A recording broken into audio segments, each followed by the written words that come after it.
আসসালামু আলাইকুম। তো আমার হাতে দেখতে পাচ্ছেন একটা ২০০০ ওয়াটের ইনভার্টার। তো কালকে কাস্টমার দিয়ে গেছে। তো উনার ভাষ্য মতে এটা দিয়ে উনি একটা সিলিং ফ্যান এবং ২ টা টেবিল ফ্যান চালায়, স্ট্যান্ড ফ্যান বড়গুলা। তো বলছে যে চলতে হঠাৎ করে নষ্ট হয়ে গেছে। তো আমি এই ভিডিও সুবিধার জন্য উপরের পার্টটা আগে থেকেই খুলে রাখলাম। তো আপনাদের দেখাই ভিতরে কি অবস্থা। তো বন্ধুরা এটা খুললাম। তো খুলে ফিজিক্যালি ড্যামেজ বলতে যেটা পেলাম, তো দেখতে পাচ্ছেন আমাদের হাই ভোল্টেজ যে ক্যাপাসিটরটা আছে আউটপুটের, তো ক্যাপাসিটরটা এই যে আমার নড়বড় করছে আর এই যে খাপ সহ উড়ে গেছে। তো আমি আজ পর্যন্ত অনেকগুলা ইনভার্টার রিপেয়ার করেছি কিন্তু এমন সমস্যা পাইনি। দেখতে পাচ্ছেন পিসিবিটাও পুড়ে গেছে একদম। আর এটার মান ছিল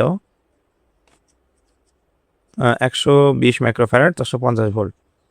তো যাই হোক, এটা এখন খুলে ফেলবো আর ইনশাল্লাহ মেরামত করার চেষ্টা করব। তো ভিডিওটা কন্টিনিউ করতে থাকুন। ইনভার্টারটা খুলে ফেললাম, দেখুন কি অবস্থা, একদম পুড়ে গেছে। তো এটা মনে হচ্ছে কারণ উনি ওভারলোড দিয়েছিল। তো অনেক সময় আমরা ম্যাক্সিমাম ইনভার্টারের ক্ষেত্রে দেখি যে ওভারলোডের কারণে আমাদের মসফেটগুলো পুড়ে যায়।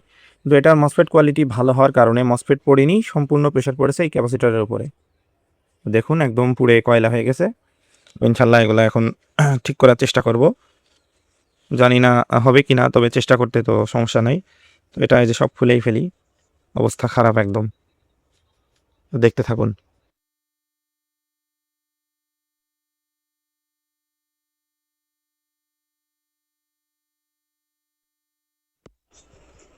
তো বন্ধুরা ইনভার্টারটা নিয়ে বসলাম আবারও।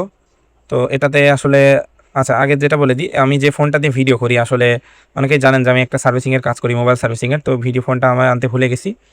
তো আজকে হাতে সময় আছে, এজন্য এটা দিয়েই করছি। আপাতত আমার আরেকটা ফোন আছে সেটা দিয়ে। তো ভিডিওটা হয়তো ক্লিয়ার হবে না, তো যাই হোক আপনাদেরকে আমি বুঝিয়ে দিব। তো ফার্স্টে দেখেছিলেন যে এখানে আমাদের যে ফিল্টার ক্যাপাসিটরটা ছিল ওটা পুড়ে গেছে। তো এখন আমি ফিল্টার ক্যাপাসিটরটা রিপ্লেস করব। তো তার পূর্বে একটা মানে পার্মানেন্টভাবে বসানোর পূর্বে আমি এভাবে বসিয়ে নিয়েছি। তো আপনাদের একটু দেখিয়ে দিই। তো দেখতে পাচ্ছেন এখানে পূর্বে যে ক্যাপাসিটরটা ছিল সেম এই মানের 120 মাইক্রোফ্যারাড 450 ভোল্ট। তো আমি এখানেও সেম, যেহেতু একবারে চেক করার জন্য লাগালাম, তো সেম লাগিয়েছি। তবে এটা 120 মাইক্রোফ্যারাড 400 ভোল্ট, এখানে থাকে 450, তো আমি 400 লাগিয়েছি। তো এটাতে সমস্যা হবে না আশা করি। তো যাই হোক, এই যে এখান থেকে পুড়ে গিয়েছিল, এখান থেকে এই পর্যন্ত লাইন মিসিং ছিল। তো আবার তো একটা জাম্পার করে দিয়েছি জাস্ট চেক করার জন্য।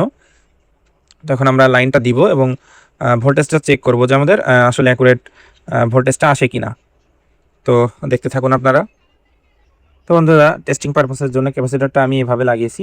তো এখন আমরা 12 ভোল্ট ইনপুট দিব। তো দেখতে পাচ্ছেন 12.1 আমাদের ডিসি ভোল্টেজ করা আছে। তো মিটারটা আমি এসি সেকশনে নিয়ে নিয়েছি যদিও।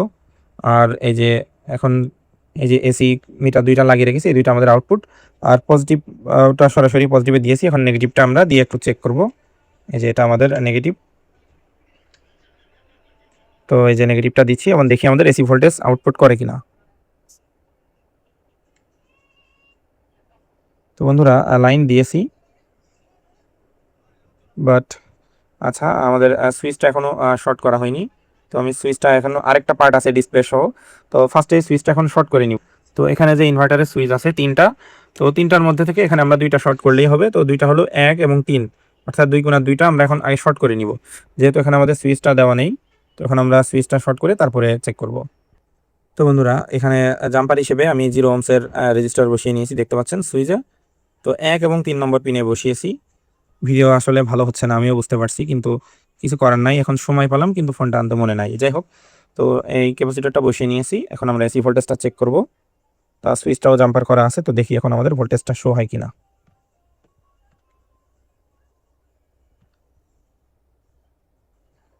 এই যে লাইন দিলাম।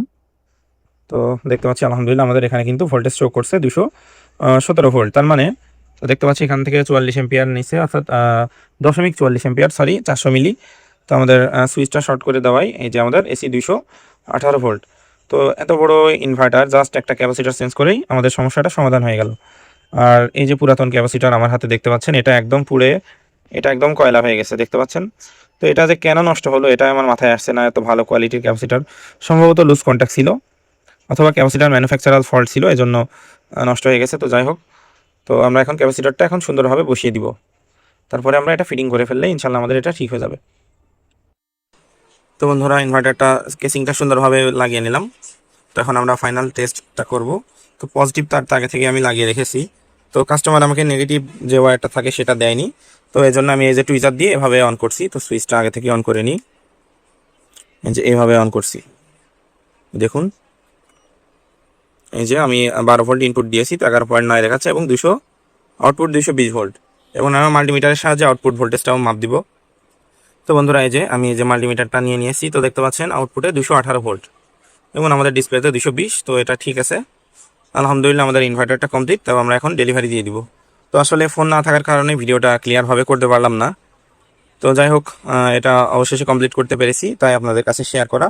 তো যারা যারা এই ধরনের inverter, soldering iron, mini IPS ইত্যাদি আপনাদের শখের গ্যাজেট মেরামত করতে চান, অবশ্যই যোগাযোগ করতে পারেন। তো ভিডিওটা এ পর্যন্তই। ধন্যবাদ সবাইকে। আসসালামু আলাইকুম।